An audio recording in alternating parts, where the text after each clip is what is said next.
வணக்கம் மக்களே. ஒரு 4 ஃபிராக்ஷன் குடுத்துட்டு, அதுல எது நம்மளுக்கு லார்ஜஸ்ட் வேல்யூ அல்லது எது ஸ்மாலஸ்ட் வேல்யூன்னு கேட்பாங்க.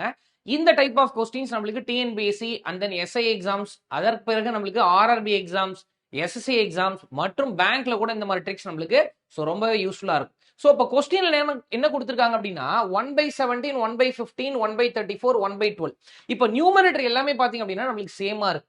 போன ட்ரிக்ல நம்ம டினாமினேட்டர் எல்லாமே சேம்னு பார்த்தோம். இந்த ட்ரிக்ல நியூமரேட்டர் எல்லாமே நம்மளுக்கு சேமா இருக்கு. இப்ப நியூமரேட்டர் சேமா இருந்தா டினாமினேட்டர்ஸ் மட்டும் பாருங்க. அப்படியே ஆல்டர்னேட்டா நம்ம எடுத்துக்கணும் சார். எது சின்ன நம்பரா இருக்கோ, கீழே டினாமினேட்டர்ல எது சின்ன நம்பரா இருக்கோ அதுதான் சார் நம்மளுக்கு லார்ஜஸ்டா இருக்கும். அதாவது சின்ன நம்பரால டிவைட் பண்ணீங்க அப்படின்னா ஆன்சர் பெருசா கிடைக்கும் அப்படின்றத நம்மளுக்கான லாஜிக். அப்போ இருக்கிறதுல சின்ன நம்பர் கீழே நம்மளுக்கு என்ன இருக்கு? 12 தான் இருக்கு இங்க இருக்கக்கூடிய நம்பர்ல.